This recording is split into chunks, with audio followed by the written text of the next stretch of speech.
Chapter 10, Counterattack.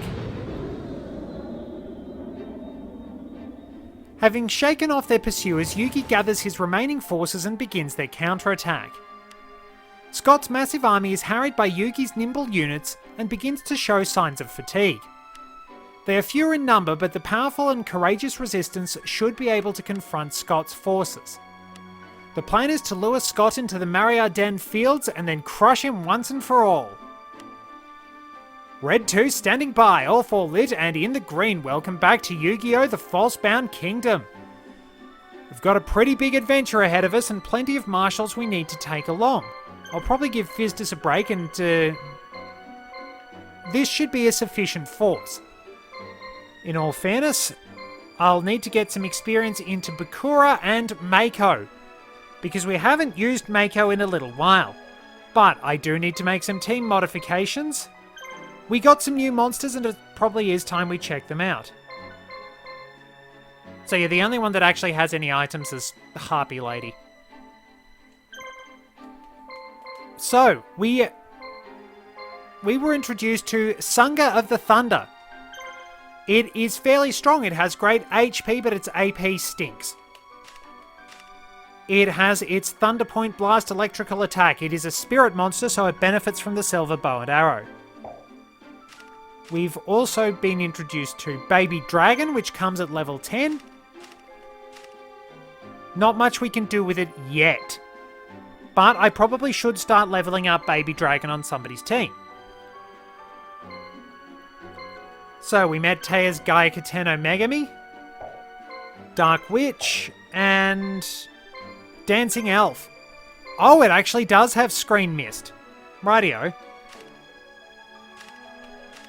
Probably picks that up very early to compensate for the fact it's not very good. Oh, she comes at level 25! Oh, this is unfair. Oh, she's learned Triangle Ecstasy Spark. So the 3 of them do have to learn Triangle Ecstasy Spark. Oh, this is unfair. This is... Like, as I was saying in the last episode, it is unfair just how good the Harpy Ladies are. Like, seriously, we will just... I point Mai in somebody's direction and they're dead. They're so dead. So, Teia's team... we'd probably better outfit Teia's team. Because, well, we're going to need it.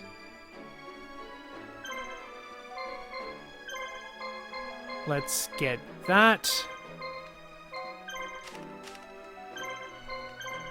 And some red medicine.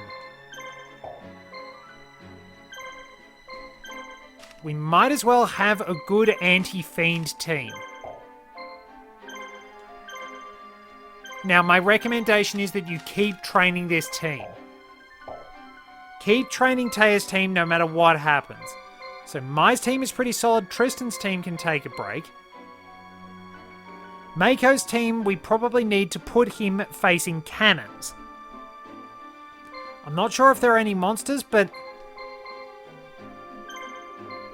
So, they've all got pretty much the same compatibility. Mai's compatibility orb will gradually change. Zombie Warrior has done very well. Fizdus' team is actually holding up alright. Bakura's team needs a bit of work. But... I could probably take Stuffed Animal off his team because Stuffed Animal has just always been there. I'll replace it. I'll give him Horn Imp.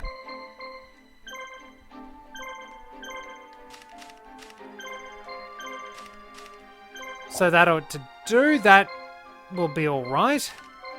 Not too shabby, all things considered. Mako needs the most work, but once Mako gets going, he'll be fine.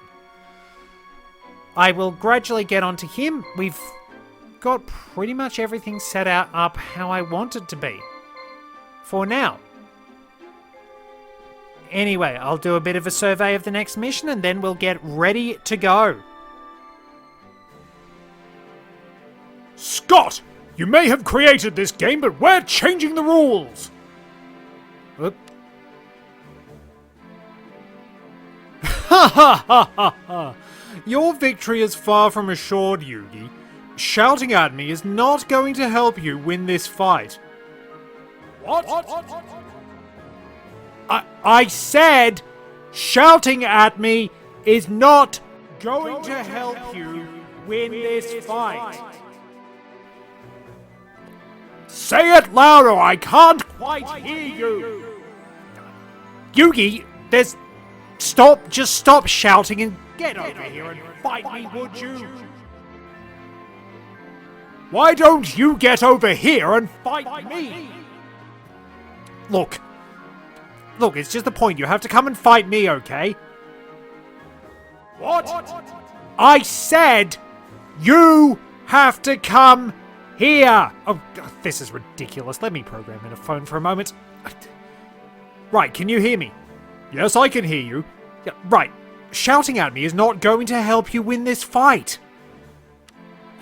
True genius wins the battle before it's even fought. Allow me to demonstrate. So, our battle begins and we have to face Scott Irvine. Let's get some anti-ground cannons straight off the bat. And an anti-air cannon. I want Mako on hand to battle our incoming enemies. Probably better get Bakura ready to fight just in case. Well, Kaiser Dragon is closing in pretty quickly. Bakura, get ready. Then we'll have Mako stand out and get ready to fight. Rightio, who's coming from that base? We have a pretty good onslaught coming straight at us, but we'll be able to handle them. This is an all-dragon team, so you know how that goes. We'll tear them to shreds. So we're seeing Kaiser Dragon, that sort of long scrawny thing, Parrot Dragon and Curse of Dragon. High HP, but you'll note very poor action points and no healing. Parrot Dragon is probably the strongest one. So, look at that. This does get fairly easy, admittedly. Once you start using your items to your advantage, this game does get almost disappointingly easy sometimes. Especially because you can just cut down various opponents with great ease. And the really slow ones are just easy to pick off. But of course, as things get stronger, you will have to deal with much better opponents. Some of them can be really, really dangerous, so you will have to prioritize certain enemies. And there we are. Now, here's an interesting thing to note. The word Kaiser originates from the word, well, Caesar. We usually think of it as being pronounced Caesar, but in Latin it would have actually been pronounced closer to Kaiser. The etymology for all these terms can actually be quite interesting. You can see how far back they go, and you can get some really interesting stories out of it. Oh. Okay, decided not to attack Ansatsu. There you go. But there we are. From Caesar, or from Caesar, we get Kaiser, as in Kaiser Wilhelm II, and we also get Tsar, as in Tsar Nicholas II. And interestingly enough, Kaiser Wilhelm II, King George V, and Nicholas II were actually cousins, which creates a massive tragedy, a massive family tragedy as such through World War I. It was a gigantic family argument when you really think about it. Because there was, in a sense, a bit of interbreeding in royal families. I mean, I think Queen Victoria and Prince Albert were distantly related. There's distant relations between Queen Elizabeth and Prince Philip. And, well, the genealogy of the whole thing can be particularly interesting if you do want to delve into it. It's kind of bizarre. Oh, more action points for Ansatsu. Very good, very good. Very good for cutting down dragon teams. Now let's see how...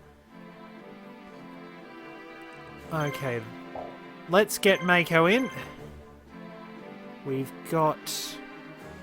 Are those guns going to be ready in time for Labyrinth Tank? Probably not.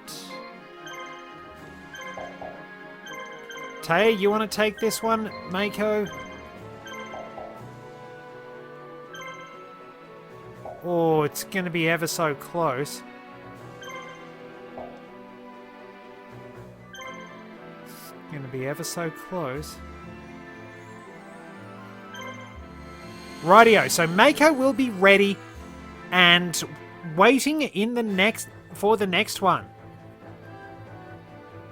Okay, now Labyrinth Tank is dangerous. These monsters generally have high HP. Slot Machine's got healing, but see, Labyrinth Tank has Castle Adept, which makes it a very deadly opponent.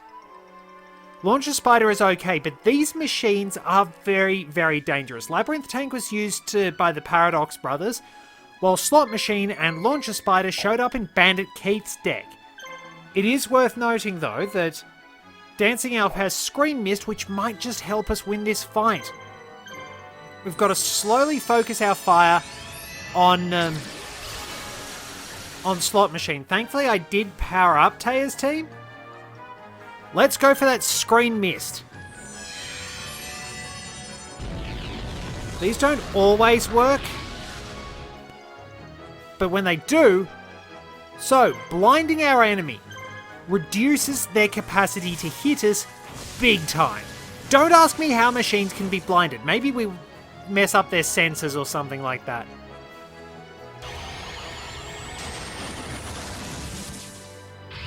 So that's already a bonus. When you do get Labyrinth Tank, it's formidable. It is well worth training it. I think while it is relatively a little slow in terms of movement, it is one of the best monsters in the game. And like, when you actually blind opposing monsters, you do get such great evasion rates. Not every attack is going to miss. But it's a status effect well worth inflicting on your opponents. And since my attacks pretty much can't miss, we're going to have a pretty easy time of this. That actually... Alright, okay, is Dark Witch going to move next, or is the game going to screw me over? I'm surprised it didn't make Slot Machine move next. Because I've still been convinced... Oh, good. I've been convinced that the game will deliberately fudge the turn order to mess with you. Alright, healer's down, that's pretty good. Let's focus our fire on Launcher Spider. So yeah, basically using the status conditions will give you a significant advantage in each fight. The worst one is probably Poison, because it just does around about 100, 150 chip damage each turn. I mean, it helps, but it's probably not that useful compared to Paralysis, which shuts down an opponent completely.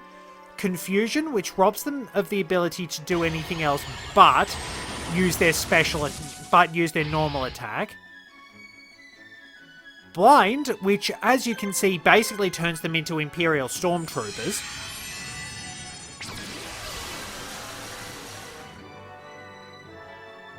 And...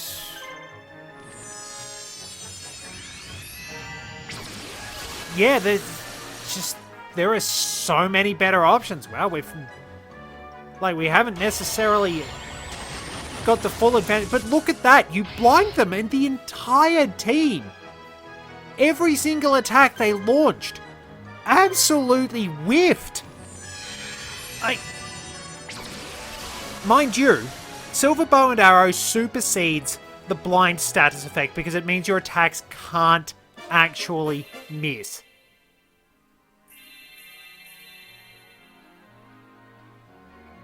Seriously, that's good results. Like, that just... yeah, really. Status effects...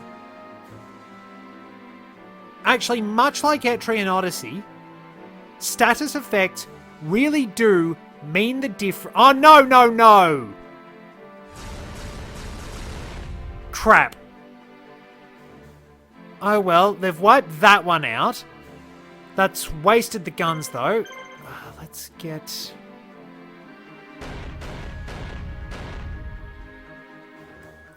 let's get...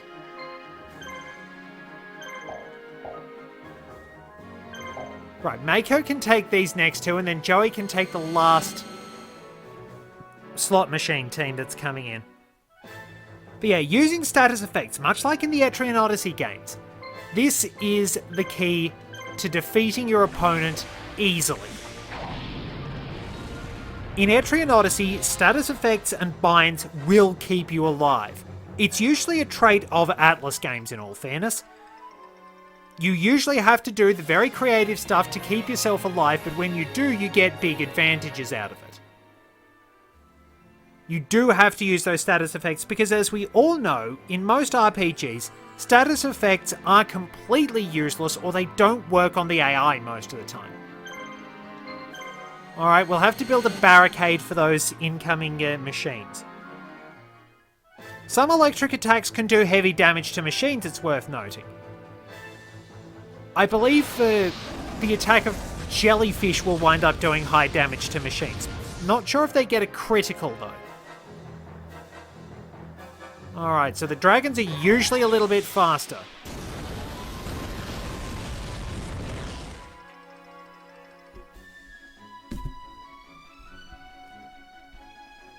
Or there's that. Don't know what happened.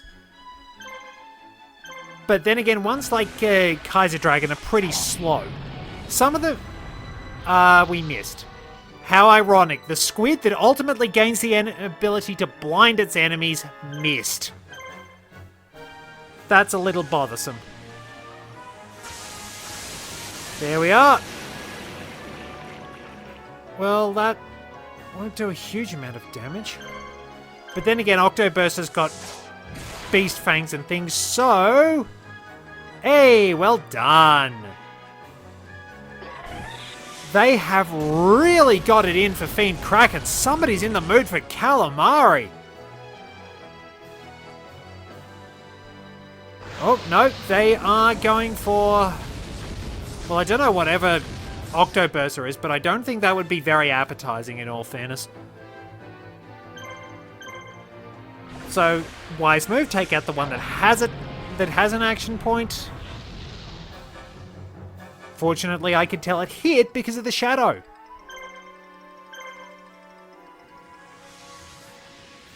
Probably should let Octoburster actually kill one to see if it gets a bit more experience.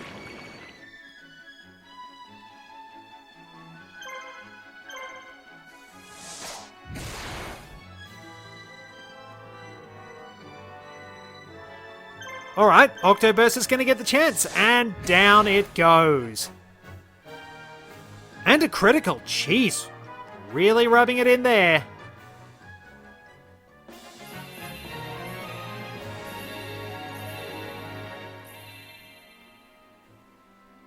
I'll probably have Joey soften up that warrior team, and then Mako can... the machine team, and then Mako can come in.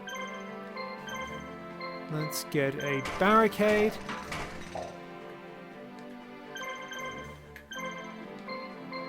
And...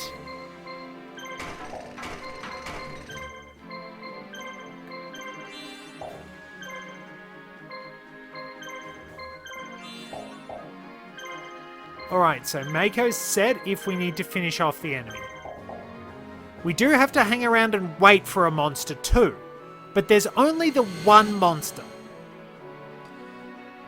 So really, since we've seen this team and we know what it does, I'm going to spend some time introducing that monster and a couple more along the way. Dark Magician Girl made her international debut in Magician's Force, and she's reappeared quite a lot, as you might expect. In Japan, she debuted in their version of Yugi's structure deck after being a tournament promo. Dark Magician Girl is the face of YuGiOh fan service, there's no two ways about it. When not being drooled over by fans, Dark Magician Girl is a fairly useful, if not exactly excellent, support card for Dark Magician decks. She will fare pretty well with all the spells and special effects the deck packs, though she has probably been far more useful in selling merchandise and inspiring less than clean thoughts. She will come in handy with many powerful card effects and abilities to summon her alongside her master, but it's worth noting, fame has its price and it often tends to be a very unpleasant one. Magi Magician Gal, don't ask me to try and pronounce the star, it's like Gino's name, but she has never made an international appearance and likely will not. In Japan, she appeared as a Shonen Jump promo. Magi Magician Gal actually started out as artwork for a Dark Magician Girl counterpart to Kazuki Takahashi's anniversary art of Dark Magician. However, he was quite fond of the way the art looked and liked the card frame, and chose to make an entirely new monster. Interestingly, some of his early drawings did have black card frames. Perhaps that's why he made Nixie's monster out of this one. Her effects mimic Change of Heart and Monster Reborn, making her a very powerful ally, though she can only be summoned by spellcaster monsters.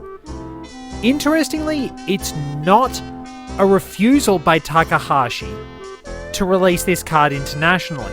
It's because he owns the copyright for the art that prevents it being changed for international release. The Ankh and the Pentacle would be removed because Konami tends to remove religious references.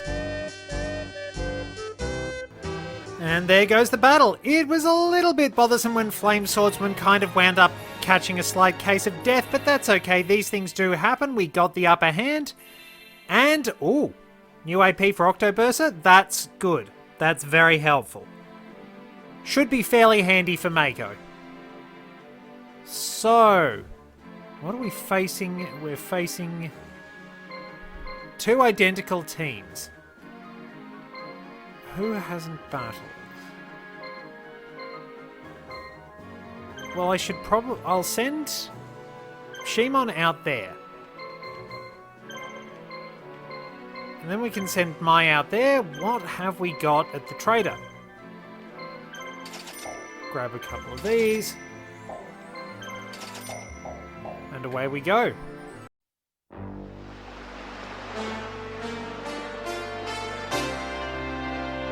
Alright, time for battle. We have two Harpy ladies. This is going to be unfair. So our strongest opponent, they're pretty much all the same.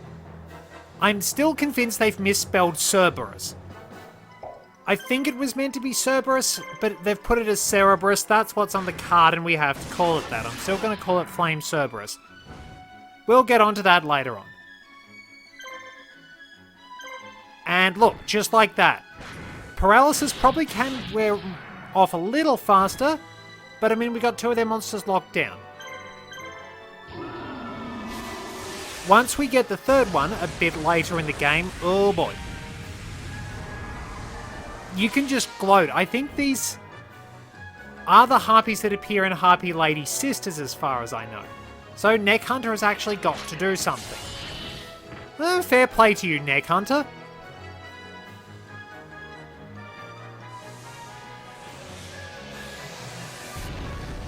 And we'll just shrug that off and we'll finish off Gazelle, rip through the other two. Note that the Harpy ladies do still have the capacity to miss, let's be honest. Neck Hunter does not like Occupate. I'm really not sure how to pronounce some of their names in all fairness, so I really do apologise if I start mauling things. I get a bit finicky because I really don't like getting people's names wrong.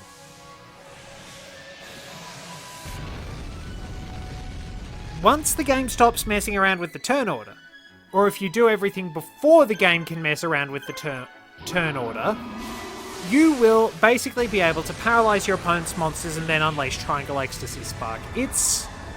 We'll get to that later in the game. It's fantastic to watch.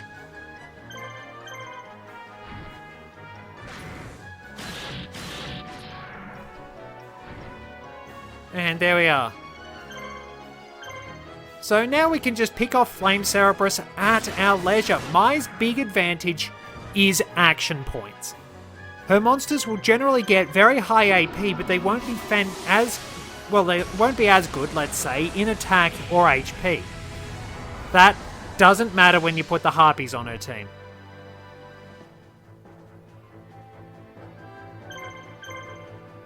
So it's basically just going to get clawed to death. Oh, and a critical. Very nice.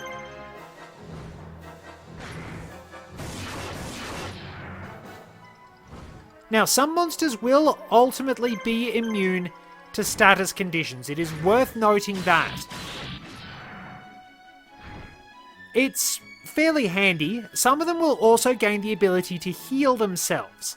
This, however, is treated as a status condition of sorts, and it can actually wind up wearing off after a few turns. It doesn't stay put.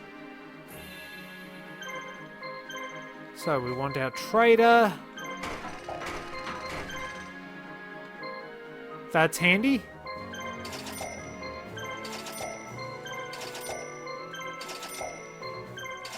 A few of those.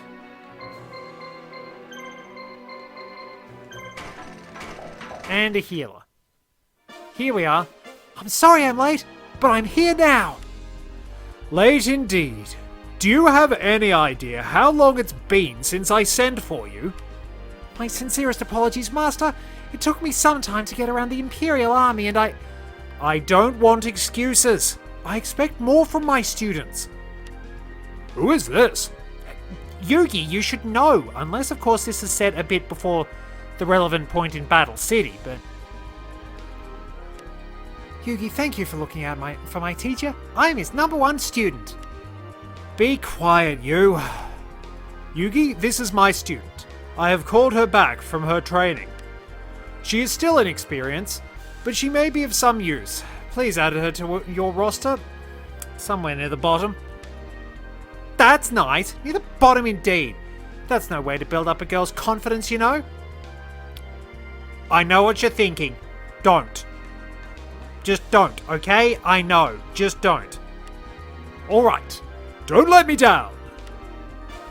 So there we are. Dark Magician Girl will be accessible next mission, and we can basically send Yugi out to deal with Scott, because because Dark Magician Girl is the only monster we will be able to recruit in this chapter. We'll be here a few times in the future, and we'll find some interesting monsters. But we know what this battle's like too. We can proceed. White Knight Queen made its international debut in Order of Chaos, reappearing in Battle Pack 2 War of the Giants. In Japan, it debuted and made its only appearance as a promo for Tag Force 3.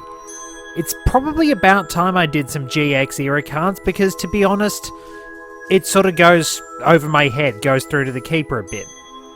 I do love the design of this, but in all fairness, the beautiful artwork is pretty much the best thing White Knight Queen has going for her. The effect she has can be useful, but it's badly let down by crummy stats for her level and the inability to be special summoned. I don't know what they were thinking there, in all fairness. As a bit of trivia, the card White Veil depicts the woman this icy monster used to be before her frozen transformation. She does look nice, but to be honest, you're probably better off using White Knight Dragon. Arcana Force 7, the Chariot made its debut in Light of Destruction, which marks its only appearance in both versions of the card game. Now, anyone who knows me knows my luck is often pretty terrible. I will roll ones unless it would actually be beneficial for me to roll a 1, things like that. So what could possibly go wrong when I decided to build a deck where the entire focus was a series of luck-based cards and a string of bad luck caused a spectacular self-destruct? It's even more ironic given that Barrel Dragon is one of my favourite cards.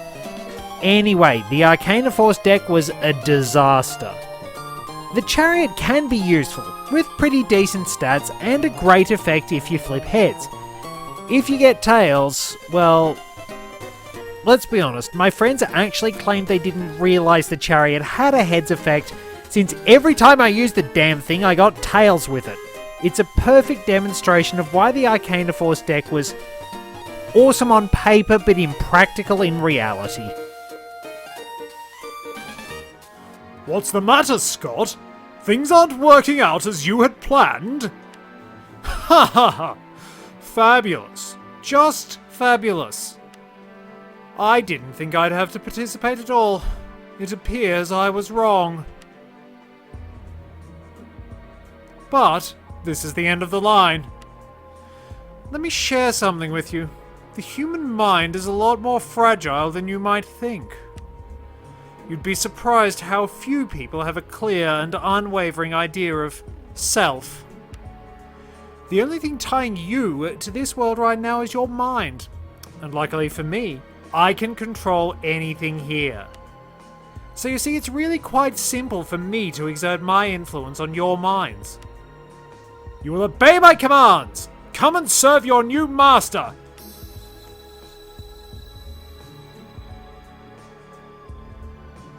Joey! Taya! Yugi, he got Bakura as well. What about Bakura? What do you mean, what about Bakura? He's one of our friends. No, he's not, Tristan. If you've forgotten, he tried to kill us in a tabletop game. It's not because he's British or anything like that. He's a jerk. I still haven't forgiven him for that. I don't care about Bakura. You know what? Mako, you're promoted in Bakura's place. You're part of the friendship group now.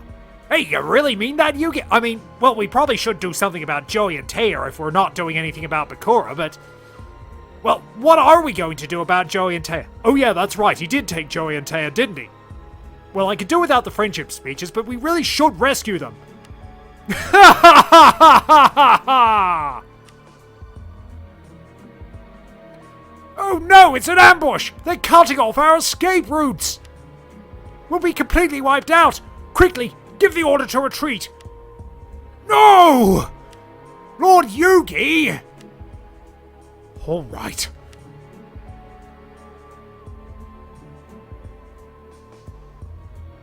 I think we'll be able to get away. In order to shake off any pursuers, I told all the units to split up and meet us back at the rendezvous point. They're gone. Unfortunately, I believe Scott plans to control Joey and the others and pit them against us. We must prepare ourselves for that. I know. We'll just have to find some way to break Scott's grip on their minds when we face each other.